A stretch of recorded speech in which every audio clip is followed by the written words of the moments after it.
On this episode of Your Leader's Edge, we're going to be talking about the difference between managing and leading. And my hope is to sharpen your ability to lead well. Buckle up.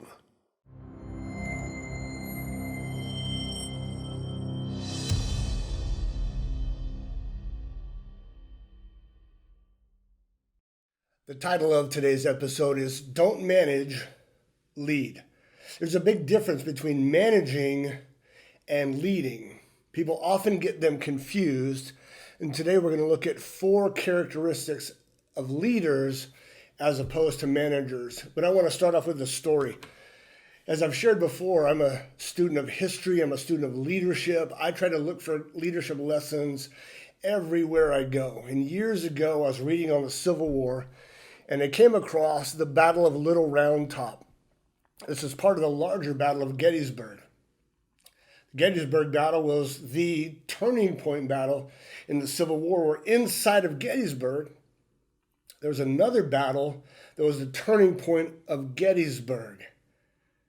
The Battle of Little Round Top, the Union Army from the north was outnumbered about 2-1 by the Confederate Army. If you can picture in your mind a long line of regiments, the Union trying to hold Little Round Top, it's a hilltop position. On the far left flank, the extreme left, was the 20th Maine, led by Colonel Joshua Lawrence Chamberlain. Joshua Lawrence Chamberlain would eventually get the Medal of Honor, rise to Brigadier General, and become one of the most famous characters in the Civil War based on his actions today at Little Round Top. Was Joshua Chamberlain a professional soldier? No. Was he trained in military combat? No. He was a professor from Maine. He was a teacher. And he volunteered to be part of the Civil War in the Union Army because of his belief that slavery needed to be abolished. So on this particular day, Colonel Chamberlain is commanding the 20th Maine, the regiment of the 20th Maine, and he's holding the far left position. Outnumbered 2-1, and the 15th Alabama is trying to outflank the Union Army. And if they get around to their right and are able to flank and come behind, Civil War is going to be over. This had gone on for several days. Joshua Chamberlain and his men have run out of ammo and they're running out of food. The Confederate Army is pressing one more time, and Joshua Chamberlain does something amazing. Knowing he doesn't have any ammunition left and he's running low on all kinds of supplies, he orders a bayonet charge. And all of his men jump the wall, they jump the fence, run down the hill. They catch the enemy off guard, by surprise, even though they're outnumbered, and almost the entire 15th Alabama surrenders. That move, that act of leadership, secured that battle and ultimately won the Civil War. The ramifications and the implications are incredible. And it's one of those historic moments that shows the difference, the power, and the strength of great leadership. This isn't just one act by Joshua Chamberlain. This was preceded by months of building trust and unity and belief in his men. So when that moment came, the leader could call and the team could act. Don't manage, lead. Now, I know you're not facing that kind of battle. I know you're not facing something as big as the Civil War or racism or segregation, but you are facing big challenges, big obstacles, and those demand for leaders to rise. Managers just handle assets. It could be finances, it could be people, it could be inventory, it could be logistics, but leaders call greatness out of people. So don't manage, lead. 4 things that great leaders do. Number 1 is this: they mitigate self-doubt. Now listen to me. I deal with leaders every day, all day. If you put 100 high-performing leaders in a room and ask how many of them deal with self-doubt, 100 hands will go up, I promise you. Every leader I've ever met or known or watched or studied deals with self-doubt. Just this week, I was watching interviews with Howard Schultz, founder of Starbucks, Sarah Blakely, the founder of Spanx, and they both talked about self-doubts. They both talked about they're just ordinary people. They were trying to figure out how to create a business and how to run an organization. Everybody deals with self-doubt. I certainly do. What I've learned is there's different kinds of self-doubt. There's a self-doubt of how, when, where. Sometimes we don't know. How are we going to get through this crisis? What's the economy going to look like on the other side? I don't know. What's the revenue source or distribution chains, or how is this going to impact how we do business? How much virtual? What's the real estate market going to look like? I don't know. I don't know the answer to many of those questions. There's a lot of doubt surrounding how, what, when. But there should not be any doubt surrounding why you do what you do. It's okay to have the other doubts, but you cannot doubt your why. Because leading well requires passion, resiliency, and courage. And those come from a deep sense of belief in your why, your dream, your goal. Ultimately, what do you want this organization to do for yourself and others? Why are you building it? Those types of questions, there can be no doubt. I'll give you mine. My ultimate why is I want to leave a legacy for my kids that they know that one person can change the world. I want them to see the efforts of one person can make a difference in our community and around the world. That's my why. That's why I get out of bed. That's why I do these videos. That's why I work with leaders. Ultimately, that's why I get out of bed. I don't doubt that. The second part of my why is leaders, you. I love investing in leaders because I know when I invest in leaders, leaders change the world. That's my why. And I have no doubts that my why can make an impact. And so that confidence and that courage to address that helps me overcome the doubts of the what, the who, the when, and the how.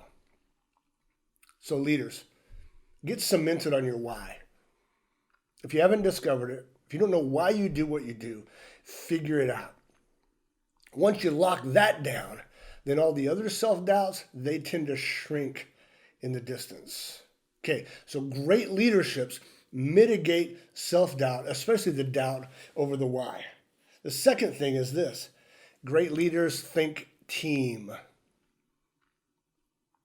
The days of the command and control top-down organizations, they're gone, people. They're gone. They don't work. They never really worked as well as they could. Think team. Great leaders think we. They think team. I was listening to an interview by John Wooden. He was actually talking about his leadership theory, and he's one of the greatest leaders of all time. If you don't know who John Wooden is, he coached the UCLA men's basketball team. Just historic. Not just a coach, but the impact he made on young men. It's powerful. And he talked about one of his things that he would do is before practice, the guys would be shooting around. And he'd go sit in the stands with a notepad and just watch them. And he watched to see where they like to shoot from. And he would note, they like to shoot from the corner or a baseline jumper. They're really comfortable around the free throw line or out of distance.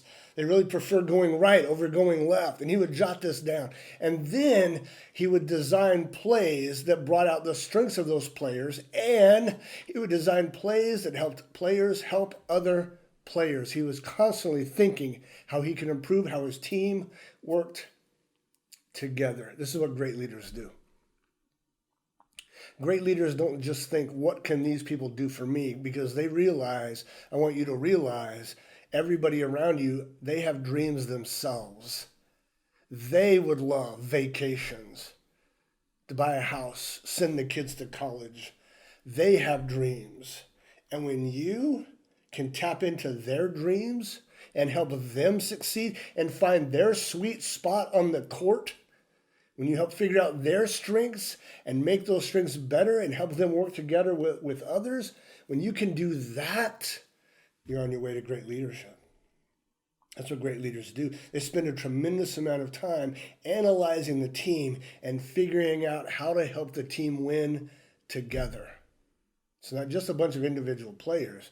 How can I help them win together? So great leaders, they mitigate self-doubt and they've cemented in their why. They understand the concept of team and they think team constantly. The third thing great leaders do is they hold to standards of excellence. Now, here's what I've seen in the last 10, 20 years. As our culture and our work culture has gotten more towards highly personal and highly connected, standards of excellence in many companies has gone down. And in many companies, there's this touchy-feely beanbags in the break room, free sodas and lunches in the lunchroom, but the standards of excellence have dropped. This is not what the great companies do. Here's what the great leaders and the great companies have figured out. Two things working together: high connection and high accountability. That means high standards of excellence are raised up, and there's the connection there to lift the team up to that level.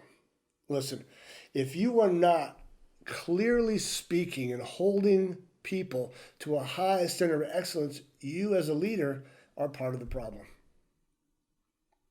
Everywhere I go, I teach what I call the holy trinity of team performance. You might want to write this down: clarity, connection, and accountability. When those three things are working together, clarity, what are we about? What are we trying to accomplish? What are our goals for this quarter? Clarity of expectation, job descriptions, roles, metrics, performance, connection, a deep connection to the team. Again, understanding their dreams, where their strengths and weaknesses are, connection to the team themselves and how they can work together. And then you throw in accountability, high standards of performance that are clarified, they're communicated, they're preached on a regular basis. You as a leader, raise and maintain high standards of excellence. Gino Auriemma, he is the basketball coach for the women's UConn Husky team, probably the second greatest basketball team next to John Wooden's, the second greatest basketball team in NCAA history. I was watching an interview with him, and he was asked, what's the difference between your team and other teams? They have the same ability to recruit. They don't pay. Everyone gets scholarships. How does one team perform at such a high level for so long? He said this phrase, I'll never forget it. He said, most teams practice till they get it right. We practice until we can't get it wrong. That stuck with me. It's this concept of high standards, train, train, train, train, train. If mediocrity has become the standard of your organization, leader, raise the standard. Raise that standard of excellence, maintain it. And I know it takes energy to do so. That's what leaders do. That's what great leaders do. Listen, your culture, the culture of your organization is going to be defined by whether you ignore or highlight performance standards. I'm going to say that again. The culture of your company is going to be defined by whether you ignore or highlight standards of excellence. If we ignore them because we're afraid, we don't have the energy or the skills to confront and raise it up, then our culture is going to continually slip, and your competitors are going to gain ground. Great leaders maintain a standard of excellence. Number 4. Along those same lines, great leaders practice performance feedback. I said last point, or 2 points ago, that the old model of command and control and top-down leadership is gone. Well, I hope something else goes with it, and that's the annual performance report. I hope that dies. A quick, painless death. It's not enough. To hear one time a year how you're doing, we need more than that. To hear one time a year what I'm contributing to the company, what my strengths are, what my weaknesses are, that's not enough. You're not going to get high performance from a one time a year annual performance report. All the companies that I get to work with, I suggest once a month. That once a month, everyone on your team understands, here's how you're doing, here's where you're doing well, here's where you could shore up some things. Here are the expectations. Let's clarify for this next month going forward. The more that we help people win and we clarify what win looks like, the greater performance we're going to get from our team. Great leaders have really strong performance feedback loops. The companies I work with, we use a tool, some people call it a scorecard or a greatness tracker. It's simply a piece of paper that helps clarify what a win looks like, and we check in on it every month. How you doing? How can I help you? What are the KPIs? What are the measurables? What do you need to get there? Every month, people sit down. And the companies that do that, they rise in performance. People want to know how they're doing. They want to know what it takes to win. You're the leader. Help them win. Now, let me say this. It can't be just about numbers. When we talk about KPIs and metrics, it can't be just about numbers. Start with humanity. At every one of those performance reports, at every one of those coaching sessions or check-ins or whatever you want to call them, every single time begin with their humanity. How are you doing? How's your family? How are you handling this COVID thing? Anybody sick in your home? How's your husband and your wife? How are the kids doing out of school? Talk to me a little bit about that. We'll get to the business stuff in a second, but I want to check in with you as a human being. Begin with humanity. You're working with humans, not robots. Sometimes in business we forget that. And we think people check their humanity at the door. Don't check the humanity at the door. Bring it into the workplace. You want to know what the most important currency in business is? It's not the paycheck. The most important currency in business is trust. And the leaders that work to develop that connection and trust, they're the leaders that can call greatness from their team. I'm going to say that again. You want to know why Joshua Lawrence Chamberlain could say charge with no ammunition, running low on supplies? You know why he could say charge and his men automatically did that? Is because they trusted him. They won that battle because he had developed trust with his team. Trust is the greatest currency in business. And when your people trust you to lead them well, they will do anything for you. Don't think you lead by a paycheck. People who lead by a paycheck lost their team a long time ago. In those consistent performance reports, start with humanity. Show them you care. Build trust, because then when you say charge, they'll charge. Don't manage, lead. Your people don't need managers. They need leaders. They need leaders who can help them overcome challenges and reach their dreams, a deep why and an understanding of their humanity. I hope this has added value to you.